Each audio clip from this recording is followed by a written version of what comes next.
नमस्कार दोस्तों, मैं कुमार आर्यन स्वागत करता हूं आपके अपने YouTube channel government job test experts में। आज के इस सेशन से हम लोग परसेंटेज का शुरुआत करने जा रहे हैं और इसमें हम लोग फ्रॉम जीरो टू हीरो तक जाएंगे। मतलब एकदम बेसिक से स्टार्ट करके एकदम हाई लेवल तक समझने वाले हैं, जिससे आपका एग्जामिनेशन में आपको कोई प्रॉब्लम ना हो। और आपके लिए इंपॉर्टेंट नोटिफिकेशन ये है कि अगर आपने अभी तक हमारा ऐप डाउनलोड नहीं किया है तो लिंक डिस्क्रिप्शन में है, अभी जाइए और डाउनलोड कीजिए ऐप को। क्योंकि इस पे आपको मिलने वाले हैं बहुत सारे प्रीमियम कंटेंट फ्री। अभी जो आपके लिए ऑफर चल रही है उसमें क्या है कि आपको सीआरपीएफ, सीएचएसएल, जीडी, एमटीएस ये सब का जो मॉक टेस्ट होता है वो कंप्लीट मॉक टेस्ट बिल्कुल फ्री मिलने वाला है, विदाउट एनी चार्ज। कोई चार्ज नहीं, मतलब बिल्कुल फ्री। इसमें आपको 5 से ज्यादा full mock test, 1000 plus MCQ topic wise हो जाएगा। साथ ही साथ जो लैंग्वेज है वो बाइलिंगुअल है, हिंदी एंड इंग्लिश दोनों में है। तो अभी जाइए, इस मौके का लाभ उठाइए, क्योंकि मौका हर बार नहीं मिलता है। ठीक है, तो चलिए अब स्टार्ट करते हैं परसेंटेज टॉपिक को। मतलब परसेंट का मतलब क्या होता है? देखिए, पर का मतलब होता है डिवाइड। पर का मतलब क्या होता है हमारे पास? तो हम लोग कह सकते हैं पर का मतलब होता है डिवाइड। ठीक है, और सेंट का मतलब 100। तो ये पर मतलब डिवाइड करती है, सेंट मतलब 100, तो मतलब डिवाइडेड बाय 100। अगर कहीं पे आपको लिखा मिल जाए 45%, इसका मतलब क्या है? ये 45/100 है। अगर कहीं पे लिखा मिल जाए 58%, तो हम लोग बोल सकते हैं ये क्या है? 58/100 है। ठीक है, that means percentage means for every 1000, हर 100 में से कितना, और आउट ऑफ 100 या 100 में से। ठीक है, whenever you want to change any fraction into percentage then multiply it with 100। देखिए, वो इसमें क्या बोला गया है कि जब भी आप किसी फ्रैक्शन को परसेंटेज में कन्वर्ट करना चाहते हैं तो उसे बस 100 से मल्टीप्लाई कर दीजिए। जैसे अगर हम 3/4 करें तो 3/4 इंटू 100 करेंगे तो ये क्या आ जाएगा? 4, और ये 25 बार में कट जाएगा तो ये 75% हो जाएगा। करेक्ट। और अगर 4/3 रहेगा तो क्या हो जाएगा? 4/3 इंटू 100 करेंगे तो ये 400/3% हो जाएगा। करेक्ट है ना? चलिए, ये चीज था। अब आपको एक चीज बेसिक कंसेप्ट क्या समझना है कि परसेंटेज निकालते कैसे किसी चीज का। तो गिवन अमाउंट या गिवन यूनिट हम बोल सकते हैं। परसेंटेज अगर किसी चीज का निकालना है तो गिवन अमाउंट या यूनिट बोलिए, जो भी दिया हुआ है, बाय टोटल जितने भी हैं, और इनटू 100 से कर देने से हमें उसका परसेंटेज निकल के आ जाता है। क्या निकल के आ जाता है? परसेंटेज निकल के आ जाता है। Whenever you want to change any percentage to fraction, अब अगर किसी परसेंटेज को फ्रैक्शन में कन्वर्ट करना है तो कैसे करेंगे? जैसे इसी का एग्जांपल लेते हैं। ये 45% था, इसे अगर हम, परसेंट का मतलब क्या होता है? 100, तो इसे हम 45/100 लिख सकते हैं। अब इसे आप काटो तो 5 9 जा 45, 520, तो ये फ्रैक्शन में क्या हो गया? 9/20। मतलब टोटल 20 यूनिट था, उसमें ये 45% कितना के बराबर है? 9 यूनिट के बराबर है। ये 58 है, तो इसको अगर आप काटोगे तो ये कितना हो जाएगा? 29 है ना? कितना हो जाएगा? 29/50 हो जाएगा। तो ये आपका क्या हो गया? 29/50, मतलब 50 यूनिट में ये 29 यूनिट के बराबर है। तो ये चीज था। अब ये फ्रैक्शन में आ चुका है, ये भी फ्रैक्शन में, तो हम लोग fraction to percentage and percentage to fraction करने सीख गए। अब अगर कभी आपको बोल दे डेसिमल में कन्वर्ट करना है, तो डेसिमल में कन्वर्ट करने के लिए अगर हम बात करें तो यहाँ देखिए, आपके पास मान लिया गया फिर से वही 45% है। तो डेसिमल में कन्वर्ट करने के लिए पहले हमें मिक्स फ्रैक्शन में, मतलब सिंपल फ्रैक्शन में जाना पड़ेगा, दैट इज 45/100। अब आप या तो 100 से डिवाइड करो या सीधा देखो 2 जीरो है तो ये क्या हो जाएगा? 0.45 हो जाएगा, है ना? या अगर कभी मान लीजिए ऐसा आ जाता है 2/3, तो क्या करोगे? इसको डिवाइड करके जो भी आंसर आएगा उसको पॉइंट में कन्वर्ट कर देंगे, क्योंकि फ्रैक्शन से डेसिमल में जाना आसान है, आपको पता है ये सब चीज। ठीक है, चलिए अब आपके लिए हमने कुछ इंपॉर्टेंट फ्रैक्शंस लाए हैं जिसके परसेंटेज वैल्यू कन्वर्ट किए हुए हैं, और ये आपको सबको याद रखना है। क्यों? क्योंकि एग्जामिनेशन में ये सब आ गया तो बार बार बैठ कर कैलकुलेट ना करें, आप टाइम वेस्ट ना करें, सीधा आपके दिमाग में अगर है तो आप लोग इसको इम्प्लाई करके आंसर जल्दी निकाल सकते हो। इसको चाहिए तो आप लोग चाहे तो नोट डाउन करके रख ले, या फिर स्क्रीनशॉट लेके भी रख सकते हैं। ठीक है, एक बार देख लीजिए अच्छे से, फिर हम लोग बढ़ते हैं अपने अगले टॉपिक पे। टॉपिक ना बोल के हम लोग बोल सकते हैं कि अगले कुछ कॉन्सेप्ट्स पे। जैसे क्या है कि देखिए, अगर कोई परसेंट कुछ भी वैल्यू है, कुछ भी यूनिट है, तो वो कितना होता है? टोटल कंप्लीट कब होता है? 100% पे। और यूनिटरी मेथड में आप लोगों ने पढ़ा होगा कि कोई भी फ्रैक्शन कब कंप्लीट होता है? जब वो 1 होता है। क्या होता है? जब वो 1 होता है। ठीक है, तो मान लीजिए कुछ परसेंट था, उसमें x% से क्या बोला गया है? कोई नंबर है वो 100 है। क्या है नंबर? 100 है, उसमें x% इंक्रीज कर गया तो वो क्या हो जाएगा? 100 + x। तो अगर एग्जांपल दे, आपका सैलरी है मान लेते हैं 50,000 रुपया, उसमें 10% का इंक्रीमेंट हो गया तो आपका सैलरी कितना हो गया? 110%, मतलब 55,000 रुपया हो गया। ठीक है, तो ये चीज था। अब उसी में अगर मान लेते हैं कि आपका सैलरी था 50,000, माइनस हो गया 10%, तब क्या हो जाएगा, तो आपका सैलरी क्या हो जाएगा, 100 माइनस 10 90% हो जाएगा, और वो कितना के बराबर होगा, 45,000 के बराबर हो जाएगा। तो ये सब चीज था। अब यदि x y से a% अधिक है, मान लेते हैं कोई दो चीज है और x जो है वो क्या है, y से a% से अधिक है, तो y x से कितना कम है, मतलब उन दोनों के बीच में डिफरेंस कितना हो जाएगा, तो हम लोग बोल सकते हैं उसका क्या फॉर्मूला आ गया आपके पास, a/100 प्लस a इंटू 100। ये कब है, जब x is a% more than y, x क्या है, a% ज्यादा है y से, तो y a से x से कितना कम है, तो a/100 plus a into 100%। Similarly अगर यहाँ मोर देन था, यहाँ लेस देन है, तो लेस देन में क्या करेंगे, माइनस कर देंगे, तो ये आपका हो गया फॉर्मूला। ठीक है, अब अगले तरफ चलते हैं। ये जितने भी ये सब कंसेप्ट बोलिए या शॉर्ट ट्रिक्स बोलिए, डायरेक्ट फॉर क्वेश्चन पे बेस्ड होते हैं, क्वेश्चन पे बैठाइए, इंप्लाई कीजिए, आंसर आ जाएगा। अब क्या है, if the value of an object is first change और इंक्रीज और डिक्रीज, मान लीजिए ये फोन, इसका फोन का दाम कुछ था 10,000, इसमें 5% का इंक्रीमेंट हो गया, एंड देन चेंज, फिर से क्या हो गया कि फिर से इंक्रीमेंट हो गया। तो अगर इंक्रीमेंट ही बार बार हो रहा है तो प्लस प्लस लेंगे। तो ये ए क्या है, ए आपका पहला परसेंट है। मान लीजिए ये फोन का दाम था 10,000 रुपया, कितना दाम था, 10,000 रुपया था, ठीक है, इसमें पहले 10% का इंक्रीमेंट हो गया, ठीक है, तो ए कितना हो गया, 10%। फिर क्या हो गया कि डिक्रीमेंट हुआ, मान लेते हैं इस बार घटा, तो घटा कितना है, तो बी हुआ है -5, घटा है तो माइनस लगाएंगे, बढ़ा है तो प्लस लगाएंगे, तो ए के जगह पे क्या रख देंगे, ए के जगह पे रख देंगे हम लोग क्या कि 10 प्लस माइनस हो जाएगा 5 प्लस, अब क्या होगा ए बी है, तो 10 इंटू -5 करेंगे कितना आएगा, -50 आ जाएगा, तो -50/100 हो जाएगा। अब इसे आगे सॉल्व करेंगे तो 5 और माइनस, देखिए प्लस माइनस माइनस 1/2 हो जाएगा, करेक्ट, क्या हो जाएगा, 50/100 है तो 1/2, तो ये कितना हो जाएगा, तो अल्टीमेट चेंज कितना आया है, 4.5% का। कितने परसेंट का चेंज आया है, 4.5% का। ठीक है, चलिए अब क्या है, if the price of an item increase or decrease by a%, then decrease or increase in the consumption so as not to increase or decrease the expenditure is equal to। देखिए मान लीजिए इसमें क्वेश्चन किस type का आता है कि मान लीजिए कोई इंसान है, वो इतना चावल खाता था, चावल का दाम 20% बढ़ गया, तो उसको अपने कंजम्पशन में कितना कम करना चाहिए ताकि उसके खर्चे पे कोई प्रभाव ना पड़े। तो उसके लिए आपके पास फॉर्मूला क्या है, जो भी परसेंट घट बढ़ रहा है, जो भी परसेंट घट बढ़ रहा है वो, और डिवाइडेड बाय, अगर इंक्रीज हो रहा है तो प्लस और डिक्रीज हो रहा है तो माइनस डाल के a/100 प्लस a इंटू 100% करेंगे, आंसर आ जाएगा। ठीक है, ये चीज था।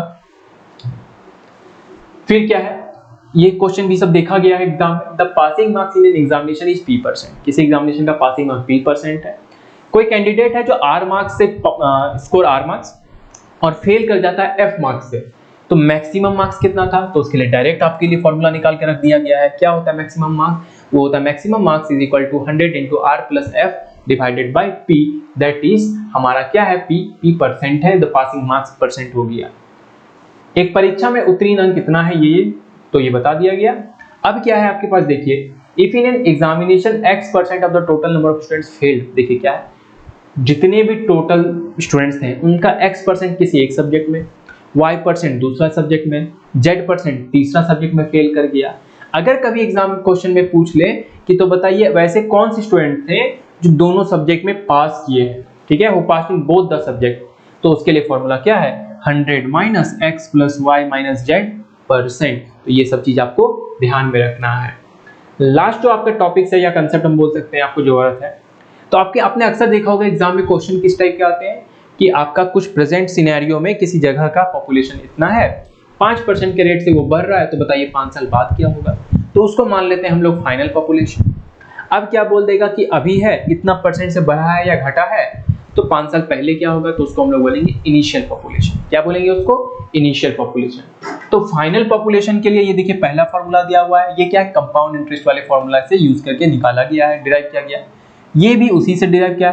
तो पॉपुलेशन n ईयर्स अगो क्या हो जाएगा, तो p divided by 100 plus minus r by 100 to the power n, तो ये आपका आंसर हो जाएगा, मतलब जो फॉर्मूला हो जाएगा कब का, इनिशियल का और ये फाइनल का। ठीक है, अब चलते हैं कुछ बेसिक्स क्वेश्चन पहले देखें क्या है। देखिए परसेंटेज हम लोग किससे निकालते हैं, जिससे कंपेयर किया गया है, तो जिससे कंपेयर किया गया उसको डिवाइड करेंगे।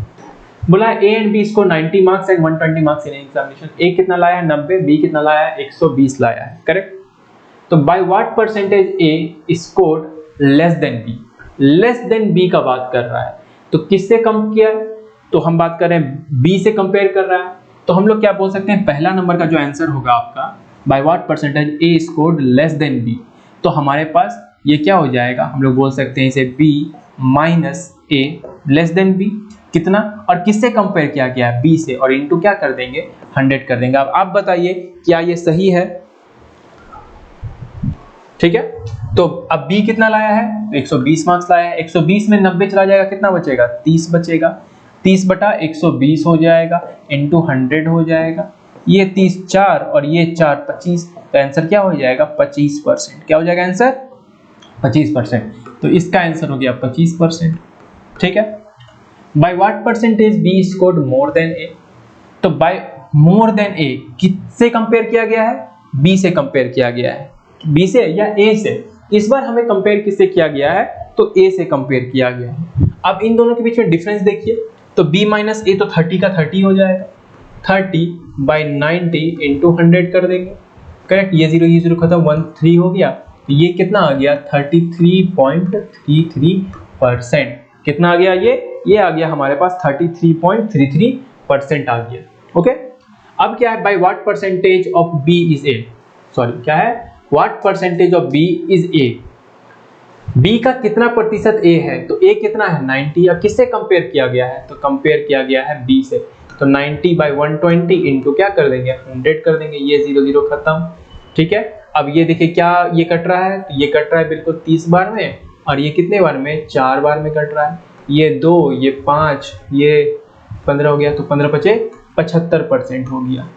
और जो फोर्थ नंबर है उसमें क्या हो जाएगा, why what percentage of A is B, A का बी कितना परसेंट है, तो बी कितना है 120 है, ए कितना है 90 है, ये 0 खत्म, इंटू 100 है, ये 3 ये 4 हो गया, तो ये कितना हो गया 400/3% हो गया, कितना हो गया 400/3%, ठीक है। तो ये चीज आपको समझना था। अब अगला क्वेश्चन देखते हैं हम लोग क्या है, चलिए सेम क्वेश्चन आ गया, जो कंसेप्ट आपको बताया गया था कि population of a city is increase by 25% every year, कितना ईयर में बढ़ता है 25%, तो बताइए if after 3 years population is 1000, 3 साल बाद 1 लाख था, नहीं 1 लाख नहीं 10,000 था, ठीक है। Find initial population of the city, तो इनिशियल पॉपुलेशन के लिए जस्ट आपको देखें तो ये फॉर्मूला बताया गया है ना, क्या बताया गया पॉपुलेशन कि पी जो पॉपुलेशन है डिवाइडेड बाय, अगर इंक्रीज कर रहा है तो प्लस, डिक्रीज कर रहा है तो माइनस लगा देंगे, करेक्ट, कोई दिक्कत इसमें नहीं ना, होना भी नहीं चाहिए। तो हम लोग इनिशियल पॉपुलेशन अगर निकालना है, आईपी हम उसे लिखते हैं, तो क्या हो जाएगा 1 बाई होगा कि पी बाई होगा, पी बाई होगा, देखिए पी है ना, तो ये क्या हो जाएगा P by 1 plus R, rate of percent कितना है 25/100 हो जाएगा, डिवाइड पावर कितना है 3 साल का बात कर रहा है, तो n की जगह पे 3 हो जाएगा, ठीक है। P कितना है हमारा 1 लाख है, सॉरी 10,000 है, डिवाइडेड बाय ये कितना हो जाएगा 125/100 हो जाएगा, का पावर 3 हो जाएगा। अगर इसे आप ध्यान से देखो तो ये क्या हो जाएगा 5 और ये हो जाएगा 4, ठीक है। अब हम लोग जानते हैं ये डिवाइड में, तो ये क्या हो जाएगा पलट जाएगा, तो ये 10,000 into 4 into 4 into 4 by 5 into 5 into 5। अब देखिए ये 5 दूनी 10, तो ये कितना बच गया 2000 बच गया, करेक्ट। 5 ये 4 20 और ये कितना हो गया 400 बच गया। अब ये 5 और ये कितना 8 80 बच गया। तो अब हमें क्या पता है कि 80 इंटू 4 करेंगे तो 3200 320 गुने 16 करेंगे, तो 320 गुने 16 करेंगे तो ये आपका आंसर क्या आ जाएगा, ये आंसर में आ जाएगा आपका, देखिए 5120, क्या आ जाएगा आंसर 5120 आ जाएगा। ओके, तो आपका आंसर क्या हो जाएगा 5120। तो देखिए कितना आसान था, कुछ नहीं करना था, बस फॉर्मूला पे बैठा है आंसर आ गया, है ना। तो आपको भी यही अप्रोच लगाना है एग्जाम में। ये क्वेश्चन देखिए, ये बहुत ही इंपॉर्टेंट क्वेश्चन है। मैं चाह रहा था ये इस क्वेश्चन को बाद में दूं, लेकिन आपको समझाने के लिए, क्योंकि मैंने already ratio, proportion and mixture aggregation का क्लास करवा दिया है, इसलिए ये चीज अभी दिया गया है।